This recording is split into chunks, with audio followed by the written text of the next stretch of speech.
नमस्कार दोस्तों।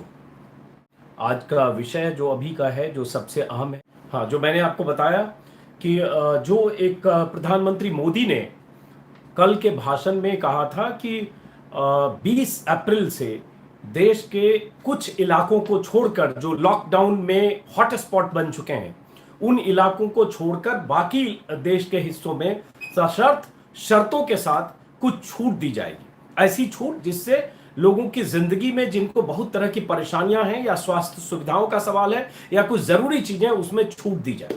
उस छूट की लिस्ट या गाइडलाइंस कहें, आज केंद्र सरकार की तरफ से जारी हुई है। प्रधानमंत्री मोदी ने कल खुद कहा था कि आज वो लिस्ट या वो गाइडलाइन आने वाली है। वो गाइडलाइन अभी कुछ देर पहले भारत सरकार के अधिकारियों की तरफ से जारी हुई है। 15 पन्नों की ये गाइडलाइन है और इस गाइडलाइन में सब कुछ बताया गया है कि 3 मई तक देश में कहां पूरी तरह से लॉकडाउन होगा और जिन इलाकों में हॉटस्पॉट हैं वहां कुछ भी कैसे मुमकिन नहीं होगा या उनकी सीमाएं क्या होगी, और जो हॉटस्पॉट नहीं है या बहुत खतरे की स्थिति में जो इलाके नहीं हैं, उन इलाकों में क्या छूट दी जाएगी। ऐसी छूट जिससे थोड़ी सुविधा लोगों को हो। और जो ये अनरेस्ट की बात आ रही है, लोग बैठे हैं, बहुत सारे सेक्टर में काम बंद है, किसानों की समस्याएं हैं, मंडी में अनाज पहुंचाने से पहले खेत में फसल काटने की समस्याएं हैं। ऐसी बहुत सारी चीजों को उसमें एड्रेस करने की कोशिश की गई है जो गाइडलाइंस। तो मैं इस गाइडलाइन को, चूंकि ये 15 पेज का गाइडलाइन है, इसको मैं साथ साथ इसमें से कुछ चीजें आपको बताता भी जाऊंगा ताकि आपको समझ में आए। हमारा मकसद सिर्फ ये बताना है कि इस गाइडलाइन में क्या है जिससे लोगों की थोड़ी परेशानी कम होगी और क्या है जिसको लेकर सरकार बहुत सचेत है और उस कुछ मुद्दों को लेकर सरकार ने छूट देने की कोशिश की है। इसी पर मैं एक बार जरा गाइडलाइंस के मद्देनजर आपसे बताऊं। उससे पहले आपको ये बता दूं कि बहुत सारी जगहें जो हॉटस्पॉट है उसको लेकर सरकार बहुत सचेत और सख्त है। प्रधानमंत्री मोदी ने भी कल कहा था कि सख्ती से लागू होगा, उसके लिए कुछ सख्ती का भी जिक्र है। जो पब्लिक प्लेस है उसके लिए भी कुछ सख्ती का जिक्र है। जो जो दफ्तर या जो संस्थान को लिमिटेड छूट के साथ खुलने की इजाजत है, वहां भी सख्ती और बढ़ाई जाए, ये भी बात है। तो इस गाइडलाइन के अहम पहलू को बताते हुए मैं आपको बता दूं कि ये गृह मंत्रालय की तरफ से गाइडलाइन जारी हुआ है, सभी राज्य सरकारों को भेज दिया गया है और इस गाइडलाइन का पालन करना हर राज्य सरकार के लिए अनिवार्य है। अपने हिसाब से इसमें फेरबदल की गुंजाइश उनके पास नहीं है। तो जो सबसे अहम है, जिसकी तस्वीर आपने देखी कि कल सूरत में बहुत सारे मजदूर बाहर निकल गए, या मुंबई में देखा, हालांकि उसकी कई कहानियां आ रही है, साजिश, अफवाह और कई एंगल भी तलाशे जा रहे हैं उसमें।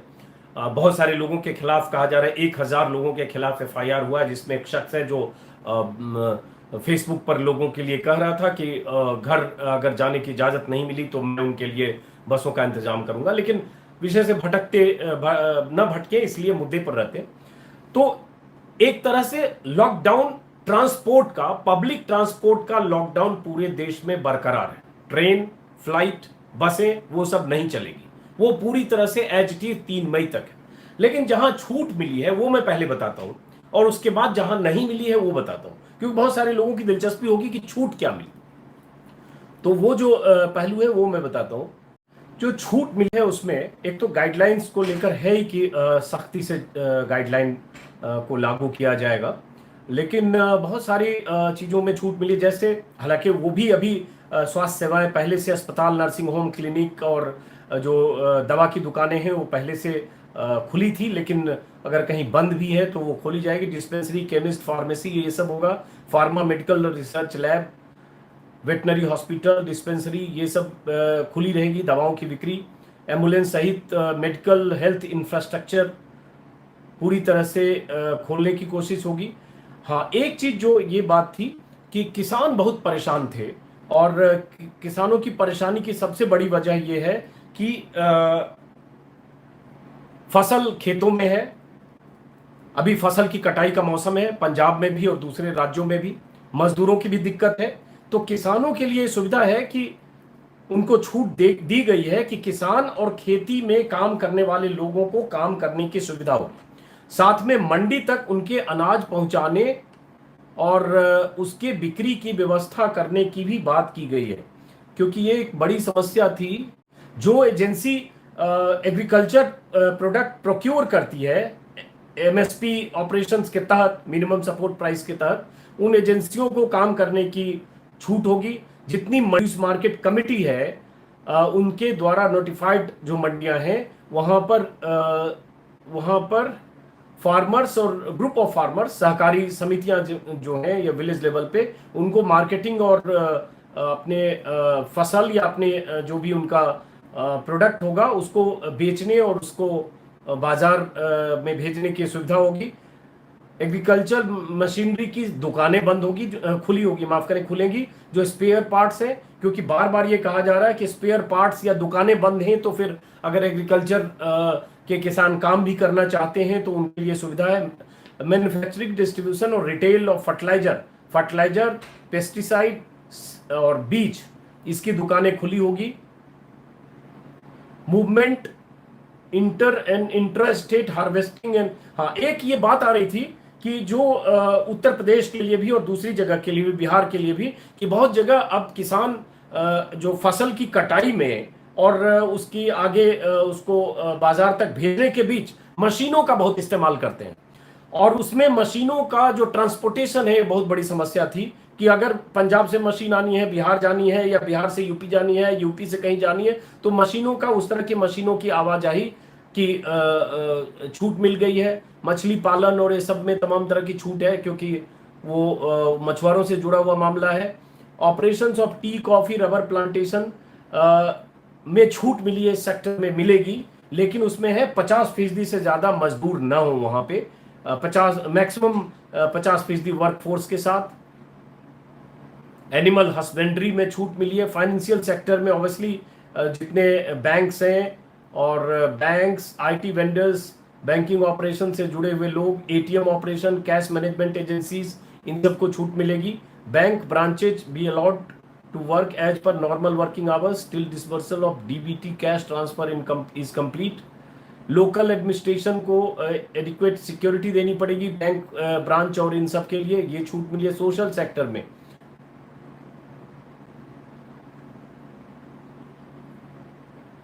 ऑनलाइन टीचिंग, ये तो ऐसे भी लोग ऑनलाइन टीचिंग तो कर ही रहे हैं। मनरेगा के लिए है, MNREGA works to be allowed. एक चीज हुई कि ये कहा जा रहा था कि मान लो कहीं मनरेगा की घोषणा भी हुई है, तो अगर मनरेगा पर काम ही नहीं मिल रहा है तो मजदूरों को पैसा कैसे मिलेगा?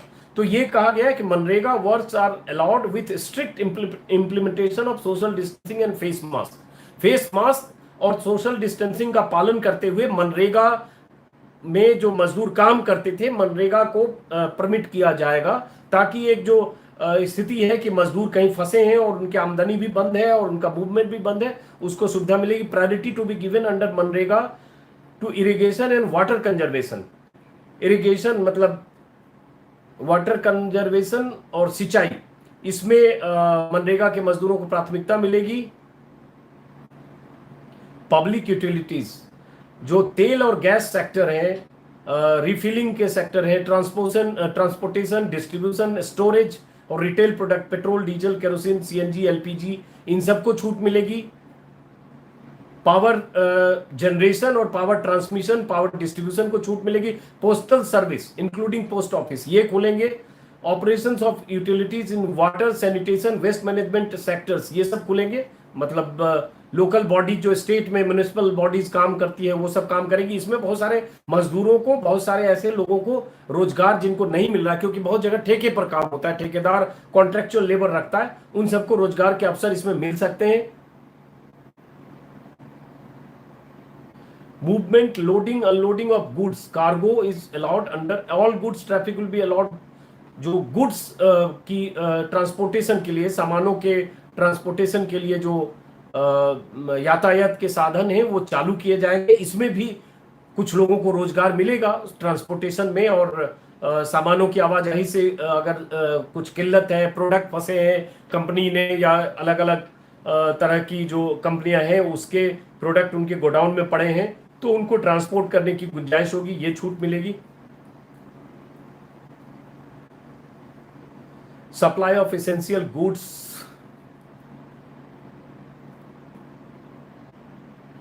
Commercial and private establishment as listed below, ये will be allowed to operate. इसमें प्रिंट और इलेक्ट्रॉनिक मीडिया है including broadcasting, DTH, cable services. हालांकि प्रिंट और इलेक्ट्रॉनिक मीडिया अभी भी काम कर रहा है। आईटी एंड आईटी सेक्टर से जुड़ी हुई कंपनियां काम कर पाएंगी, ये एक अहम है, लेकिन 50% स्ट्रेंथ के साथ। मतलब आईटी सेक्टर की कंपनियां काम कर सकती है, ऑपरेट कर सकती है 50% वर्क फोर्स के साथ। तो 50% वर्क फोर्स ऑफिस में, 50% हो सकता है घर या वर्क फ्रॉम होम, जैसे भी है।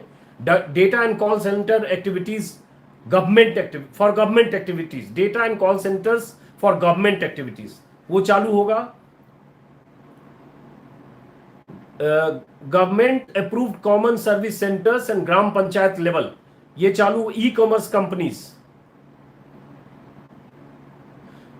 कंपनी चालू होगी। अब ये समझना पड़ेगा, इसका डिटेल अभी इसमें समझ में नहीं आ रहा है। और उसको सामानों को ढोने के लिए ई कॉमर्स ऑपरेटर के सामानों को ढोने वाली गाड़ियों को इजाजत होगी। कुरियर सर्विस चालू होगा। कोल्ड स्टोरेज और वेयर हाउसिंग सर्विसेज चालू किए जाएंगे। प्राइवेट सिक्योरिटी एजेंसीज को काम करने का मौका मिलेगा। हाँ, होटल्स, होम स्टे और लॉज, ये सिर्फ वही चालू होंगे जहां टूरिस्ट अभी रह रहे हैं, विच आर एकोमोडेटिंग टूरिस्ट, या ऐसे लोग जो लॉकडाउन में फंसे कहीं दूसरे शहरों में, वो अगर हैं तो वो ऑपरेट हो सकेंगे, चलते रहेंगे। मेडिकल और इमरजेंसी स्टाफ, एयर और सी क्रू के लिए बहुत सारे होटल जो बुक किए गए हैं वो चलेंगे। हालांकि ये इसमें नई चीज नहीं है, पहले से भी है मेरे ख्याल से, लेकिन हो सकता है बहुत जगह होटल खाली कराने की कोशिश हुई होगी। कंस्ट्रक्शन एक्टिविटीज, एक बात बार बार ये कही जा रही है, कंस्ट्रक्शन में चूंकि सबसे अधिक मजदूर निर्माण मजदूर होते हैं, कंस्ट्रक्शन के मजदूर होते हैं, और एक आंकड़ा है कि करीब करीब इस देश में 90 लाख से 95 लाख कंस्ट्रक्शन से जुड़े हुए मजदूर हैं, और वो सब के सब पूरी तरह बेरोजगार हो गए, पूरी तरह बंद, सब कुछ बंद है। और उसमें ज्यादातर 30 लाख लोग रजिस्टर्ड हैं, बाकी 70 या 60 लाख जो मजदूर हैं कहीं रजिस्टर्ड भी नहीं है, कंप्लीट दिहाड़ी मजदूर होते हैं। किसी ठेकेदार के जरिए 100 मजदूर, 500 मजदूर, 200 मजदूर काम करते हैं, वो जिस दिन काम करते हैं उतना ही पैसा मिलता है। तो इसमें यह कहा जा रहा है कि movement of person is allowed in following cases, construction पे आ रहे हैं, सड़क निर्माण, इरिगेशन प्रोजेक्ट, सिंचाई project, buildings and all kinds of industrial project, जो भी औद्योगिक प्रोजेक्ट की इमारतें बन रही हैं, including MSMEs, medium and small scale industries, rural areas, देहाती इलाकों में, outside the limits of municipal corporation, नगर निगम से बाहर या नगर पालिका से बाहर, and all kind of projects in industrial state. Industrial state में जितने तरह के इस तरह के कंस्ट्रक्शन प्रोजेक्ट हैं, इनको इजाजत मिल सकती है, मिलेगी इस छूट से। तो ये एक अच्छा फैसला है, इसमें बहुत सारे लोगों को वापस रोजगार मिलने की गुंजाइश होगी। हालांकि अब सवाल ये उठेगा कि जो मजदूर बिहार के मजदूर या यूपी के मजदूर दिल्ली से जा चुके हैं, अगर यहाँ कंस्ट्रक्शन कहीं शुरू होता है, जहां मैं रहता हूं NH24 पर बहुत तेजी से काम हो रहा है, अब वो काम करने वाले मजदूर अगर बिहार चले गए, यूपी चले गए हैं, तो अगर सरकार वहां काम करने की कोशिश करती है, क्या वो मजदूर आ पाएंगे? हैं, और जो वहां हैं वो तो आ नहीं पाएंगे क्योंकि लॉकडाउन है, और यहाँ हैं क्या इतने मजदूर? तो ये एक सवाल है, वो कैसे होगा उसको देखना होगा। लेकिन हाँ, चलिए, मैं मानूंगा अच्छी पहल है। गवर्नमेंट के जो ऑफिसेज हैं उनकी भी लिस्ट है। तो ये सब चीजें, कुछ कुछ चीजें इसमें की गई है, और कई तरह के एनेक्चर हैं इसमें।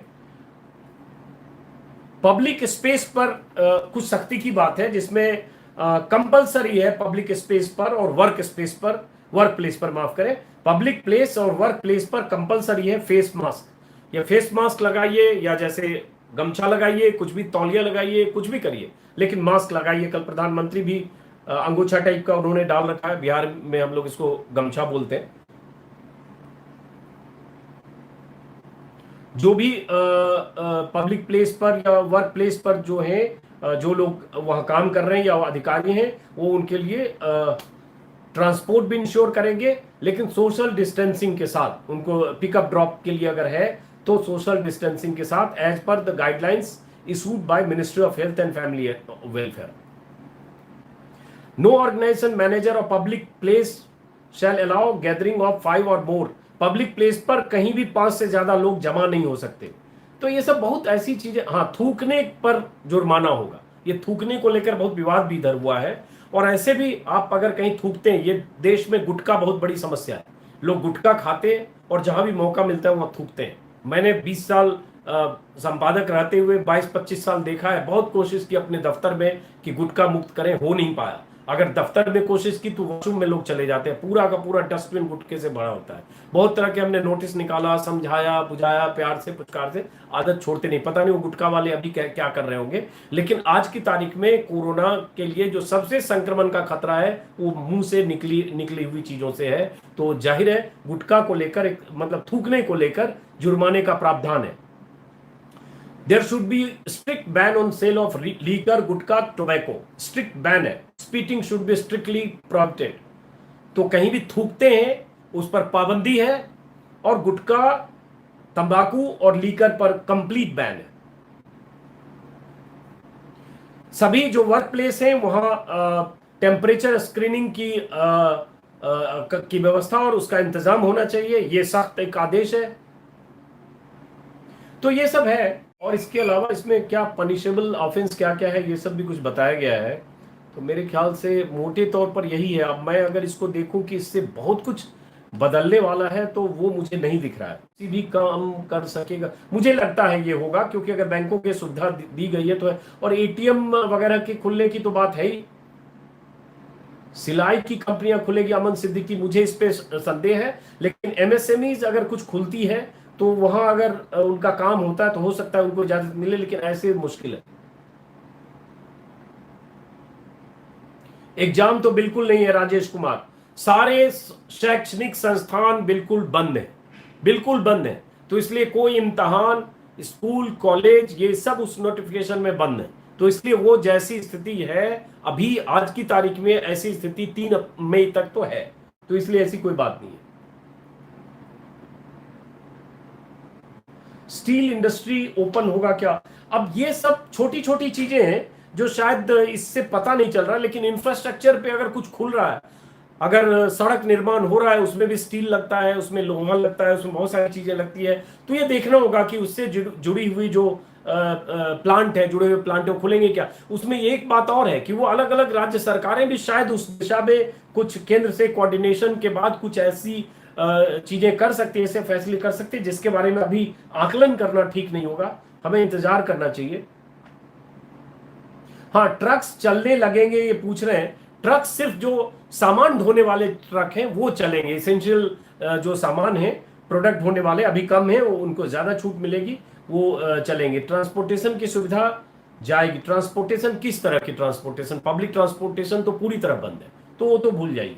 हाँ, एक सवाल आपने कहा क्या कंपनियां सैलरी देगी क्योंकि मकान का किराया देना होगा आज नहीं तो कल। ये इस नोटिफिकेशन में नहीं हो सकता है, गाइडलाइंस में। प्रधानमंत्री मोदी ने कल कहा था, अपील की थी एक तरह से कि लोग भावनात्मक स्तर पर सोचें और अपने साथ काम करने वाले, व्यापार में अपने साथ काम करने वाले लोगों की सैलरी दें। लेकिन सवाल उठता है देंगे क्या? छटनी हो रही है, मीडिया में हो रही है, और अलग अलग संस्थानों की लिस्ट पब्लिक डोमेन में आ चुकी है कि किसी डिजिटल प्लेटफॉर्म वाली कंपनी में, किसी चैनल में, किसी अखबार में लोगों की या तो छटनी हो रही है या छटनी की लिस्ट बन रही है, सैलरी कट भी हो रहा है।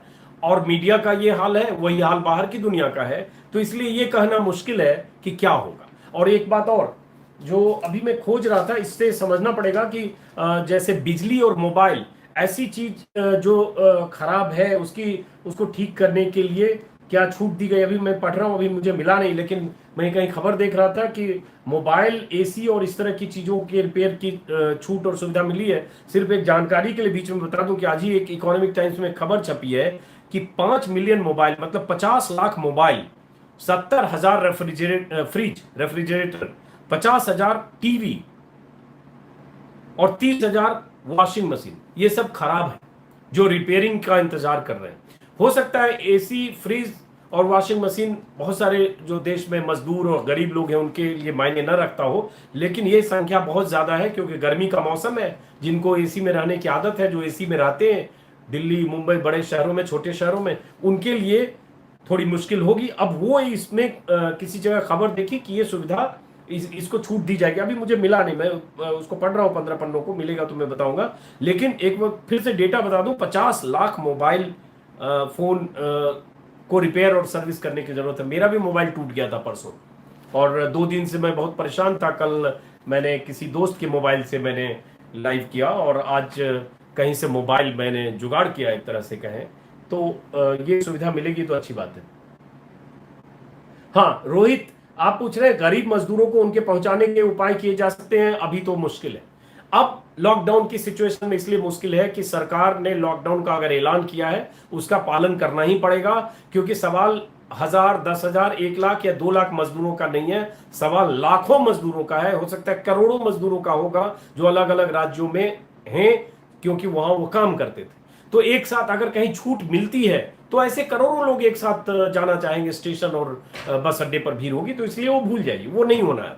हाँ, उनके लिए इंतजाम होने चाहिए खाने पीने का, और आर्थिक मदद क्या हो सकती है ये होनी चाहिए। मुझे लगता है बार बार जोर इसी पर होना चाहिए सरकार को कि उनके लिए बेचैनी का सबब ये 2 मुद्दे हैं, वो कैसे हम एड्रेस कर सकते हैं, ये सवाल है। सुरेंद्र प्रभाकर, खराब एसी, फ्रिज, मोबाइल, टीवी मरम्मत तो करता है लेबर क्लास। सही कह रहे हैं आप कि लेबर क्लास है, लेकिन वो कई बार दिक्कत होगी, लेकिन हो सकता है कि वो लेबर वैसे लोग ऑर्गेनाइज हो जाए, क्योंकि वो टेक्निकल भी हो। वो लेबर दिहाड़ी नहीं है जो 400 रुपया रोज पर कहीं चौक पर खड़े होते हैं, और उसके बाद आज वो ठेकेदार ले गया, कल वो ठेकेदार ले गया, आज इसके घर में काम कर रहे हैं, परसों उस सड़क पे काम कर रहे हैं। ऐसा नहीं होता। वो एक तरह से थोड़ा सा ऑर्गेनाइज्ड होता है, किसी दुकान वाले के थ्रू 2-3 लोग होते हैं, तो और वो 300-400 रुपए रोज वाले भी नहीं होते, थोड़ा बेहतर होते हैं। तो हो सकता है ये ऑर्गेनाइज हो सके। फिर मैं कह रहा हूं, अभी मैंने देखा नहीं, मैं खोजने की कोशिश करता हूं, पढ़ रहा हूं, बताता हूं, क्योंकि बीच में बाकी चीजें भी मुझे देखनी पड़ रही है। बैंकिंग सुविधा को लेकर कहा ही गया है, चाय कॉफी की अभी गुंजाइश नहीं है। शादी ब्याह अंतिम संस्कार पर वैसे जो जिला डिस्ट्रिक्ट एडमिनिस्ट्रेशन है उनके गाइडलाइंस का पालन करना होगा। नारायण साहब, थूकने को हमेशा के लिए लागू करना चाहिए।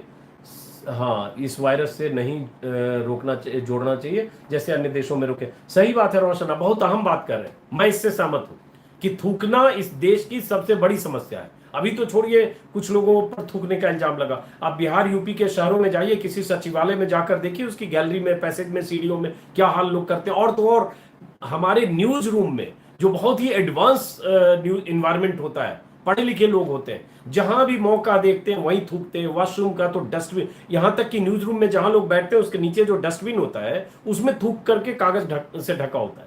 तो मैं मानता हूं इस पर पाबंदी लगने। और सिंगापुर में एयरपोर्ट पे उतरते ही आपने थूका नहीं कि जुर्माना लगेगा, च्युइंगम खा के फेंका नहीं कि जुर्माना लगेगा। मुझे लगता है सख्ती होनी, जुर्माना नहीं कहूंगा, लेकिन सख्ती होनी चाहिए। लेकिन ये ज्यादातर अवेयरनेस का सवाल है। इस 130-40 करोड़ की आबादी में ये मुश्किल होगा। अगर आप जुर्माना लगाने लगेंगे, पता चला कमाई का यही धंधा हो गया कि पुलिस दिन भर थूकने वाले के पीछे पड़ी है कि थूका, चलो वसूली करो, तो वो मुश्किल है। ये अवेयरनेस का सवाल है। एक आमिर शेख कर रहे हैं कि 4 दिन के लिए लॉकडाउन को स्थगित करना चाहिए और उसके बाद अपने घर चले जाते हैं 2 महीने। नहीं, अब वो स्थिति नहीं है, क्योंकि उसके बाद फिर बड़े पैमाने पर लोगों का इधर से उधर आवागमन होने लगेगा और कंट्रोल से बाहर स्थिति हो जाएगी। इसलिए अब तो नहीं है। 4 दिन में ही लाखों लोग एक साथ चल पड़ेंगे, बिहार से यूपी की तरफ, यूपी से कहीं और, मुंबई से यूपी की तरफ, हरियाणा से बिहार की तरफ, तो मुश्किल होगा संभालना। तो अब तो वो मुश्किल है, वो वक्त गया। वो पहले अगर हो सकता था, लेकिन वो वक्त गया। चलिए, बहुत सारे लोगों से बात की, 29 मिनट हो गया, और मेरे ख्याल से आज के जो खास पॉइंट थे वो मैंने आपको बता दिए। एक सेकेंड और देख लेता हूँ कि कुछ और चीज़ें ऐसी छूटी है तो मैं आपको बता दूं। हाँ, ये अभी दिख रहा है कि प्लम्बर, इलेक्ट्रीशियन, हाँ, 21 दिनों में अगर घर की कोई लाइट, फ्रिज, टीवी, टंकी खराब हो गई है तो इनमें से इन्हें छूट दी जा सकती है। इलेक्ट्रीशियन, प्लम्बर और कारपेंटर को घर बुला सकेंगे। ये अभी किसी वेबसाइट पर देख रहा हूँ, उसमें अभी मैं पढ़ ही रहा था, तब तक किसी वेबसाइट पर दिखा। बिजली के सामान को ठीक करने के लिए इलेक्ट्रीशियन, टीवी आदि खराब होने पर रिपेयर करने वाले को घर बुला सकते हैं। इतना ही नहीं, प्लम्बर, कारपेंटर को भी बुलाया जा सकता है। मोटर मैकेनिक को भी छूट है। ये किसी वेबसाइट पर अभी मैं देख रहा हूँ। तो ये भी एक सुविधा चाहिए लोगों को। अच्छी चीज है कि जो लोग, करोड़ों लोग जो फंसे हैं, शहरों में फंसे नहीं, अपने घर में लॉकडाउन में हैं, उनकी जो परेशानियां हैं, क्योंकि गर्मी का मौसम है, उसमें ये परेशानी है तो इसमें छूट दी गई। अब वो इस छूट को कैसे इम्प्लीमेंट करेंगे, क्योंकि ये प्लम्बर, उड़ीसा के प्लम्बर हमारे यहाँ बहुत हैं, अब वो कहाँ हैं आज, या जो इलेक्ट्रीशियन है वो कहाँ हैं आज, या इस तरह के काम करने वाले कारपेंटर कहाँ हैं आज, ये हैं कि नहीं, टीवी वाला कहाँ ठीक करने वाला मिलेगा। तो ये सब थोड़ी समस्या है, लेकिन अगर ये रास्ता खोला गया है तो कोई बेहतर विकल्प भी होगा। हो सकता है ऐसी ऐसी दुकानें हैं या ऐसे सेंटर हैं, रिपेयर सेंटर हैं, वो सब ऐसे खुले। तो अपनी बात खत्म करता हूँ। दूध, मीट, मछली सब की दुकानें खुली रहेंगी, जानवरों के चारे की दुकानें खुलेंगी। अब ये अगर सड़क मरम्मत, फ्लैट मरम्मत और ये सब अगर भीड़ भाड़ इलाके से बाहर अगर इन सबको छूट मिल रही तो एक अच्छी चीज है, कुछ लोगों को रोजगार मिलेगा। अपनी मजदूरों को उनके घर पहुंचाने की कोई व्यवस्था की बात कर रहे हैं बॉस, वो सब अब नहीं हो सकता ना, अब तो बात देर हो गई, अब उसकी कहाँ गुंजाइश है। तो दोस्तों, अपनी बात खत्म करने से पहले आप इस YouTube चैनल को सब्सक्राइब करिए, अपने दोस्तों तक बताइए, दोस्तों को भी कहिए कि वो सब्सक्राइब करें, और आप हमारी हौसला अफजाई करेंगे तो मैं ऐसे आकर कुछ कुछ बताता सुनाता रहूँगा। और आपको बता दूं कि जब हम लॉकडाउन खत्म होगा 3 मई को, उसके बाद मैं इस YouTube चैनल पर कुछ नई चीज़, नए आइडिया के साथ आपको ज़रूर मैं दिखाने बताने की कोशिश करूंगा। कुछ ग्राउंड रिपोर्ट, बाहर की ऐसी चीज़ें जो शायद आप मुख्य धारा की किसी मीडिया पर ना देख पाते हो, जनता से जुड़ी हुई चीज़, ज़मीन से जुड़ी हुई चीज़ जो आप किसी चैनल पर आप न देख पाएँ, वो भी मैं कोशिश करूंगा कि इस YouTube के इस प्लेटफॉर्म पर आपको दिखाऊं। उसके लिए चाहे मैं 50 जगह जाऊं, कुछ लोगों की टीम बनाऊं, जो भी है कोशिश करूंगा। इसलिए अभी से उम्मीद है कि आप हमारी हौसला अफजाई करते रहेंगे। शुक्रिया दोस्तों। वीरेंद्र सिंह लिख रहे, जो कंपनी सैलरी देना चाहती है लेकिन फंड का अभाव है तो सरकार मुहैया करे। ये सरकार के लिए बहुत मुश्किल है कि वो पहले 40-45 करोड़ लोग जो अनियोजित, जो असंगठित क्षेत्र में हैं, उनके लिए क्या करें और कंपनियों को कितना फंड करें। एक मैं खबर देख रहा था किसी अखबार में, देखता हूँ भी, अमरिंदर सिंह ने शायद ऐसा ही कुछ कहा है कि जो कंपनियां खुद दिवालिया हो रही हैं वो कैसे नौकरी देगी और कैसे सैलरी देगी, क्योंकि प्रधानमंत्री मोदी ने ऐसी अपील की है। तो ऐसा कुछ अमरिंदर सिंह का बयान देख रहा था, पंजाब के मुख्यमंत्री का। उन्होंने प्रधानमंत्री की इस अपील से कुछ सवाल उठाए हैं। तो ये सवाल भी है कि अगर कोई कंपनी ही बैंकरप्ट हो रही होगी तो वो कैसे सैलरी देगी। लेकिन बहुत सारी ऐसी कंपनी है जो महीने 2 महीने का बोझ उठा सकती है, वो कंपनियां भी छटनी करेंगी। इसका बहाना बनाकर लॉकडाउन की आड़ में किसी को कॉस्ट कटिंग करने का या मौका मिल गया, वो कंपनियां भी करेगी। तो ऐसी कंपनियां अगर करेगी तो ज्यादती होगी। और मुझे तो लगता है कि वहां के जो एम्प्लॉय हैं वो एकजुट होकर मुख्यमंत्री को लिखें, लेबर कमिश्नर को लिखें, उसको मुद्दा बनाएं कि अगर कंपनी सक्षम है, ऐसी बहुत सारी कंपनियां 100-200 करोड़ की कंपनियां जो साल में मोटा मुनाफा कमा लेती है, 500,000 20,000 करोड़ की कंपनी देश में, वहां छटनी की तुरंत क्या जरूरत है। क्या 1 महीने आप एम्प्लॉय को रख नहीं सकते? थोड़ा मुनाफा कम होगा, थोड़ा मार्जिन कम होगा, यही होगा ना। तो वैसी कंपनियों में तो मैं कहूंगा प्रोटेस्ट करना चाहिए और अपने हक की लड़ाई लड़नी चाहिए, अगर पीएम ने भी कहा है तो। लेकिन अब डिपेंड करता है। अब ये कहते हुए लोग मुझे मजदूर नेता न कहने लगे। रेलवे वर्कशॉप, पता नहीं किस तरह के वर्कशॉप की बात कर रहे हैं, वो खुलेंगे कि नहीं बता सकता। चलिए, बहुत बहुत शुक्रिया, नमस्कार आप लोगों को। कोशिश करते हैं कि शाम में कुछ और प्रोस्पेक्टिव के साथ आपसे बात करें, और जाते जाते जिन्होंने सब्सक्राइब नहीं किया वो सब्सक्राइब करके जाए। शुक्रिया, नमस्कार।